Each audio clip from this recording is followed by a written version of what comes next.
Kansas looked like it'll be a very tough team for Indiana to play when they go to Allen Fieldhouse next month. You'll be there.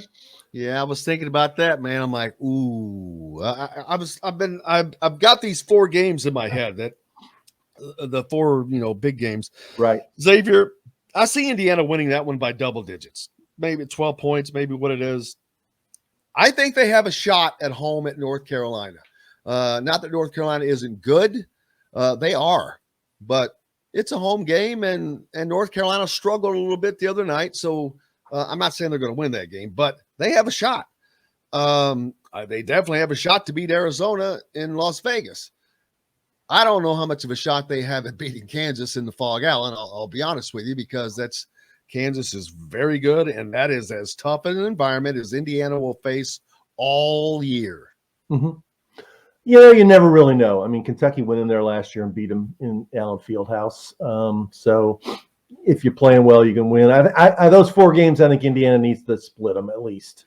That's what they need to get out of that. I agree. Whatever breakdown you want to give it.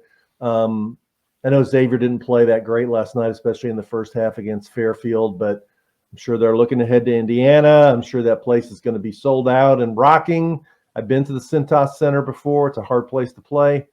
And, Sean Miller is, whatever you might think about him, is a decent coach. The one X factor that figuring in, I think I read last night that their best guard or one of their best guards sat out last night's game and he was in a walking boot. Whether that means he'll play against IU or not, I don't know, but they do have an injury in the backcourt. But, Indiana's strength should match up pretty well with Xavier's, because their strengths are Jack Nungy, the former Iowa guy. I think he had like 23 last night, and another guy named Fremantle, I think it is. He's also a big guy. I mean, Trace Jackson Davis and Race Thompson and Malik Renew should be able to hold their own against that group. Yeah, just like Indiana, Xavier has had a couple of 2 non-con games so far, of which they won easily. They beat Morgan State 96-73. They beat Montana 86-64. And then yesterday they had Fairfield 78-65. They were behind early. As we say, not exactly smoking there. Right. And pulling up the stats. They're shooting well from the 3-point line. 52% free throw, 55% at the free throw line, 11-20 of 22. So I don't know if that is a consistent problem for them or not, but that part of the Miller family pedigree. I don't know. There you go. So they, this is a Fairfield team that's 0-3. And so although they held them to 36% shooting, I don't know. This is an Xavier team. I think it's going to be okay, but Indiana should handle them easily, I think. But we'll see. That's what the games are played for. I mean, that's why North Carolina struggled against whoever it was that they played. The Big Ten is going to be. I think it'll be good for Indiana once they get in the Big Ten to played road games against Xavier and Kansas. Absolutely. Ready for the Big Ten season. I think in too many years in the past, the scheduling has been too timid. Easier competition and almost all at home or in Indianapolis. I think you're better off to take your team on the road a couple of times in November, December. Oh, exactly. How much confidence do you think that the Michigan State team gained from that win last night? I mean, to them, it's on the road. I don't care if it's neutral. It's not at home. So it's a road game as a player, because that arena was equally distributed ticket wise. And I promise you, Kentucky filled their allotment. So it is not going to feel like a home game. So that's going to feel like a road win against a big time team. And man, that's a great way to start your season. Well, I give Izzo credit. I mean, that's the way he's always run his program of, fear nobody, not afraid of taking a loss. He's not. I mean, he'll play a tough non-conference schedule. He's got, because of his track record, he has no concerns about losing his job, so he can schedule the way he wants to schedule. But he projects that confidence onto his players of, we're going to play this game. We're going to win this game. If we don't win this game, it's okay. We're going to learn from it and we're going to get better. So when it matters, that's going to be something we have in the bank. And I think more coaches need to do that. I think a lot of coaches are afraid to do that, especially younger coaches, because they're afraid they're going to lose those games and then they're going to get, backlash on Twitter or message boards or talk radio or whatever you want of, why'd they lose that game? Izzo doesn't care. Yeah, Indiana is going to be much better prepared for the Big Ten season this year. Should be. Than they have been because of the games that you're talking about. Even you've got Miami on Sunday, which it's in Indianapolis. So that's a quasi home game for Indiana. I'll give you that. Yeah. But that's a quick turnaround, though. I mean, Indiana's playing Friday night for a game they're probably circling the wagons for against Xavier, and then you're going to play Miami. I mean, that's going to be a challenge for them to really, emotionally to take that game with as much energy as they take the Xavier game. Well, and then, there's turnaround. They play that game on Sunday. They play again on Wednesday, the day before Thanksgiving.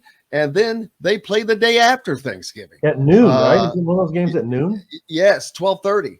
Okay. And then they have, a few days off before North Carolina comes in. So it's a busy. Then they start Big Ten play. And who's that? Is that Rutgers?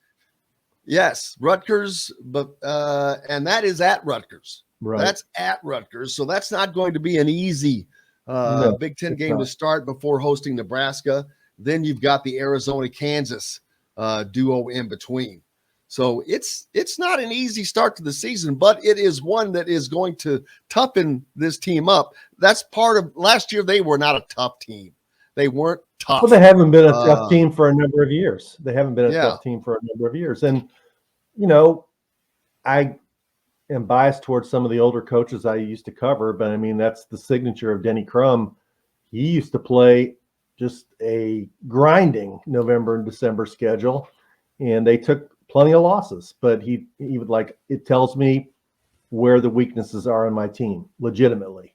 I want to know what we're good at. I want to know what we need to work on, and then we can fix it by the time, we get deep into conference play and postseason play. Yeah, because Big Ten play is going to be a battle this year. There are a ton of big guys in this league. Everybody has one, whether it's Michigan, whether it's Purdue, whether you saw Michigan State, their front court looked good last night. Of course, Illinois and Indiana. So, and I'm not even talking about Ohio State or teams further down the line. I mean, Rutgers has that dude who is it Cliff Amayuri. He's not as big as those dudes, but he's a rim protector. Every Big Ten team is going to have Wisconsin's going to have 4 or 5 of them. Yeah, and that's another team we haven't even talked about. Iowa. I don't expect them to have a big guy, but they're going to be they've got another Murray and another McCaffrey. 2 of them. So they still have 2 McCaffreys plus Fran.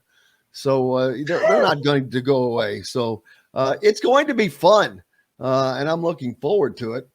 But man, the Big Ten is going to be a lot tougher than I think people thought. It's not going to be Indiana and Illinois or Indiana and Michigan. There's 4 to 5 teams that I think are going to be up there fighting.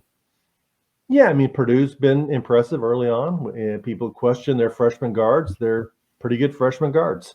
Braden Smith shot the ball well. In 2 of the 3 games? He had 1 bad game, but the other 2 games he's been pretty good. Iowa's been solid. Wisconsin, I believe, is undefeated. Didn't Penn State beat Butler pretty convincingly the other night? The worst loss I've seen so far was Minnesota. I think got blown out at home by DePaul in the first night of the Gavitt Games. But Ohio State has a talented team. They're just young. It'll be competitive. Michigan, it's got dudes. Juwan Howard's son Jed was the Big Ten Freshman of the Week last week.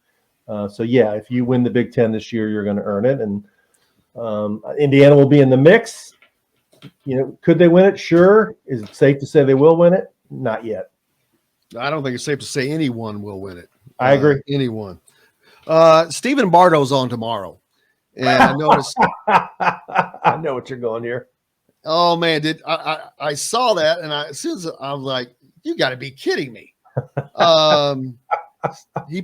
Steven put out his top 5 freshmen of the year in the Big Ten, which, not that any of those guys aren't good players, they are, but there is no way in hell that one of or both Malik Reneau and Jalen Hood-Schifino is not on that list. No way.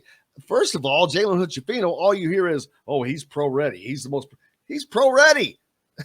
So, bam. Now I know that Sky Clark, a former teammate of both of these guys, also on Illinois. So there's I haven't seen how has he played so far. Has Sky Clark been good? I don't know. I pulled up his. He's shooting 50% at the free throw line. He is averaging 4.5 assists per game, and I think it's like, daggone, I lost how many points, but like, but not. It doesn't seem like it's anything sensational. Right. And I haven't gone through and done the research, which I'm going to look at. Jet Howard is on there. Bryce Sensabaugh, Braden Smith, and Derek Simpson. Braden Smith, great player. I'm going to give you that. There's no way on this planet Earth you can compare Braden Smith and Jalen Hood-Schifino. The only reason Braden Smith is not wearing an Indiana jersey is because they were recruiting Jalen Hood-Schifino. Period. Right. That's it. Yeah, I think Steven had a brain cramp because somebody else tweeted something that said how complimentary he's been of Reneau and Hood-Schifino on some other telecasts, and I think he just forgot them. I mean, if not, there's no way you could leave them both off. At least one of them need to be on there. Yeah, I was a little shocked by that, but that's what creates part of the. Maybe he left Reneau off because he didn't think he'd get enough minutes because he is a backup. But there's no way. He's not a starter, but yet he plays a ton of minutes. He does, and he's been effective in those minutes. If you've watched him play, there aren't 5 better freshmen in the Big Ten than either one of those guys. I agree with that. And Malik probably plays more minutes than some starters. Mm-hmm. Miller Kopp definitely does not play the most minutes. Right. But it is Mike Woodson has what he wished he had last year, but he does have the ability to bring in a 9 or 10 guys that are not going to hurt you. And that could possibly help you. That's unusual. Yeah, I mean, you're right. Last year when he substituted and brought in Durr and Finney and Lander sometimes and whoever, Galloway and whoever else was in the second unit, Bates, big drop-off between the first unit and the second unit. Usually Indiana lost its momentum. This year, only been 2 games, but I mean, it's actually the intensity level seems to have gone up. Those guys seem to play with more energy. Will that continue? There's no way to know that, but it won't be a huge drop off. And they can they change the tempo of the game. I think they play faster. They might defend a little harder and they get up and down the court. So it's a good group. And, he does have and I like what he's doing where, when he makes the substitutions, he left Hood-Schifino in to play with the second unit, and then when Hood-Schifino goes out, he goes out for Xavier Johnson. So at all times, you're either playing one of those 2 point guards, which is last year I thought that was an issue when they came in. I mean, Finney did some good things, but we all remember Finney, I thought, as his career went on, got so tentative where the pace slowed down, and he was just kind of like so cautiously bringing the ball down the court, and he always played like he was afraid to make a mistake, in my opinion. And you can't play that way and be successful. No, and now you've also got Trey Galloway who can come in and play some minutes at that one spot, and he has improved his shooting. His shooting. Tom Fisher said that a couple of weeks ago, and man, ever since then I've watched him. He's just been efficient. Yeah, he's fixed his shot mechanics. I never did understand, as the son of a coach, why he had the shot mechanics he had for so long, because he was almost like pushing the ball. And remember last year he got to that point where the only shots he took were kind of like those floaters where he kind of shot those little 8-footers. This year he shot the ball from distance with confidence, and he looks like he's been in the lab and rebuilt his whole jump shot, and so far so good. And Miller Kopp is also looking very, very confident and not forcing things. I've said it before in the Morehead State game, not a shot in the first half. Second half comes out, nails 2 threes in transition, and then has 8 points in like that. Following game, he didn't hit the shot, but they had a shot for him within the first 15 seconds of the game. Over in the corner, they got the ball to him. That has never happened since he's been here. And he's looking for the shot without forcing it. So it all just looks so much better. You know, he looks like somebody's told him, Miller, you're a 3-point shooter. If you're not going to take threes, you know, then not even saying anything about making them. If you're not going to be out there and take threes, there's no reason for you to play. You know, when you get the ball and you're open, shoot the ball. And that's how it has to be, because that's the value he brings. He's a decent defender. He's an okay rebounder at best, but he's not a guy who's going to beat his man off the dribble. He's not some guy who's a phenomenal passer. He is a shooter. And they've got guys now, because they are playing the 2 guards. This is the biggest change, I think, from Parker Stewart to Hood Schifino. They've got guys who can beat their defender, and then when somebody switches off on them, if it's Miller Kopp's man, you throw the ball to Miller Kopp and he's open and he's going to hit threes. And that's one of the biggest improvements I've seen so far this year in Indiana.